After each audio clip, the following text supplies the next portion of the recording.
जय हिंद दोस्तों, आज की वीडियो में एक बार फिर से आप सबका स्वागत है। दोस्तों आज की वीडियो में हम बात करने वाले हैं ITBP head constable ASI 2022 online form के बारे में।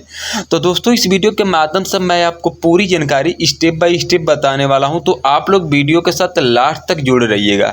और आप सबसे एक छोटी सी रिक्वेस्ट भी है कि अभी तक मेरे चैनल पे जितने लोग नए जुड़ रहे हैं तो मेरे चैनल को सब्सक्राइब कर ले और बगल में बेल आइकन की घंटी होगी उसे भी आप लोग प्रेस कर ले, ताकि डिफेंस से रिलेटेड जो भी नया नोटिफिकेशन आए, अगर आप इस चैनल के माध्यम से जुड़े होंगे तो ये नोटिफिकेशन आपके पास सबसे पहले पहुंचेगा। तो दोस्तों मैं वीडियो को प्रारंभ करता हूं कि ये form ITBP head constable ASI 2022 के लिए निकाला गया है, यानी कि Indo Tibet border police force, ठीक है, जिसका post name head constable combatant ministerial assistant sub inspector ASI steno directly entry department examination के लिए ये फार्म निकाला गया है, ठीक है। उसके बाद दोस्तों मैं नीचे आपको और कुछ बताने वाला हूँ कि इसका इम्पोर्टेंट डेट क्या है, इस फार्म को कब से आपको अलाइन करना है। तो दोस्तों इसका स्टार्टिंग डेट यानी कि 8 जून से इस फार्म को फिलअप किया जाएगा, जिसका लास्ट डेट 7 जुलाई 2022 तक ही है, ठीक है।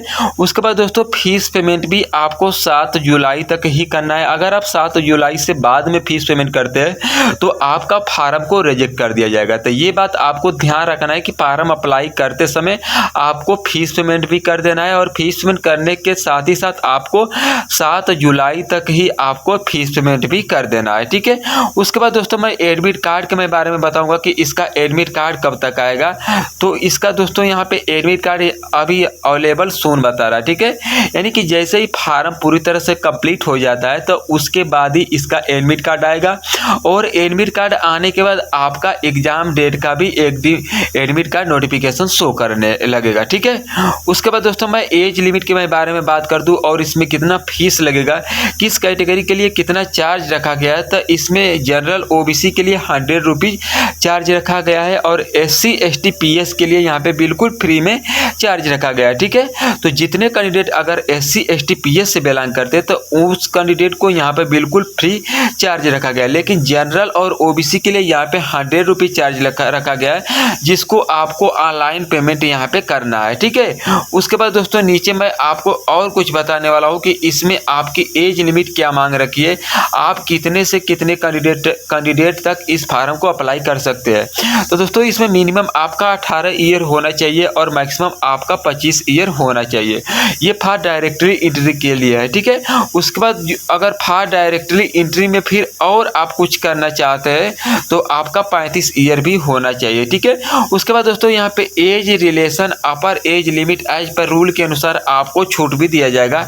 अगर आप ST SC OBC कैटेगरी से बिलोंग करते हैं तो आपको यहाँ पे एज में छूट भी दी जाएगी, ठीक है। उसके बाद दोस्तों मैं यहाँ पे नंबर ऑफ पोस्ट के मैं बारे में बात करूँ तो यहाँ पर 248 टोटल पोस्ट निकाला गया, जो कि आपके लिए बहुत ही अच्छी खासी पोस्ट निकाला गया था। जितने भी कैंडिडेट अगर इस फार्म को अप्लाई करना चाहते हैं तो वे इस फार्म को अप्लाई कर सकते हैं, उनके लिए अच्छा खासा पोस्ट भी निकाला गया है, ठीक है दोस्तों।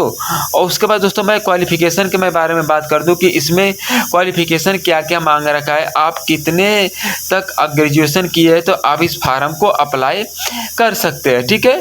तो दोस्तों आपके पास 10+2 यानी कि क्वालिफिकेशन होना चाहिए, तभी आप इस फार्म को अप्लाई कर सकते हैं, ठीक है। यहाँ पे दोस्तों आपका सारा डिटेल बता रहा है कि कैंडिडेट हु है pass class 12 intermediate exam for any recognize board, यानी कि आप किसी भी रिकॉग्नाइज बोर्ड से आप पास किए तो आप इस फार्म को फिलअप कर सकते हैं। लेकिन फार्म को फिलअप करने के साथ ही साथ आपके पास टाइपिंग भी होना चाहिए, जो कि 35 WPM और इंग्लिश में 30 आपका WPM होना चाहिए, यानी कि हिंदी में आपका 35 मिनट पर वर्ड होना चाहिए और इंग्लिश में आपका 30 वर्ड होना चाहिए 1 मिनट में, ठीक है। उसके बाद दोस्तों अगर आप असिस्टेंट सब इंस्पेक्टर के लिए अगर एएसआई स्टेनो के लिए अप्लाई करना चाहते हैं तो आपके पास 12th भी होना चाहिए, आपके पास टाइपिंग भी होना चाहिए, और आपके पास मतलब कि डायरेक्टली मिनट आप 80 यानी कि इंग्लिश में आपका 65 और हिंदी में आपका 80, यानी कि जो टाइपिंग का टेस्ट है वह बिल्कुल हार्ड होगा। तो मैं आपसे यही रिक्वेस्ट करूँगा कि आप हेड कांस्टेबल में फार्म को अप्लाई करें, हेड कांस्टेबल में आप के लिए बहुत ही बेहतर हो सकता है, ठीक है दोस्तों।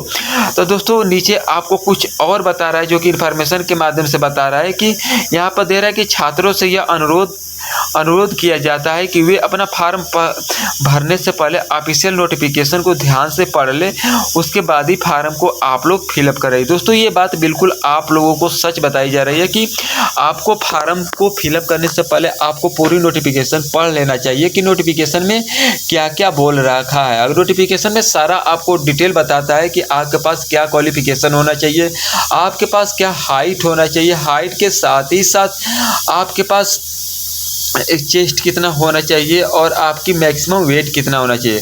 तो दोस्तों मैं इसमें फिजिकल स्टैंडर्ड के बारे में मैं थोड़ा बात कर दूं कि इसमें फिजिकल में क्या क्या मांग रखा है। तो दोस्तों फिजिकल में यहाँ मेल कैंडिडेट के लिए 165 सेंटीमीटर हाइट मांग रहा है और फीमेल एसटी के लिए 157 सेंटीमीटर मांग रहा है, जो कि चेस्ट 78 से 82 मांग रहा है और रेस 1600 मीटर। आपको रेस तो बहुत इसकी अच्छी खासी है दोस्तों, रेस आपको 1600 मीटर यानी कि 7 मिनट में पूरी तरह से कंप्लीट करना है मेल कैंडिडेट के लिए, ठीक है।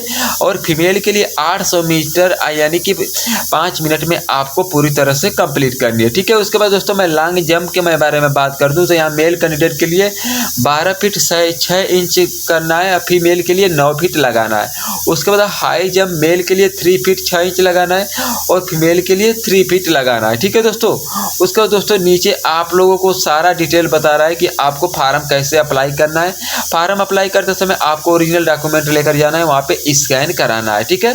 तो दोस्तों इस वीडियो के माध्यम से मैं जो भी इन्फॉर्मेशन आप सबको बताया, ये इन्फॉर्मेशन कैसा लगा मुझे कमेंट बॉक्स में जरूर बताइएगा। अगर ये वीडियो अच्छी लगी तो चैनल को सब्सक्राइब भी कर लीजिएगा। तो दोस्तों तब तक के लिए जय हिंद जय भारत।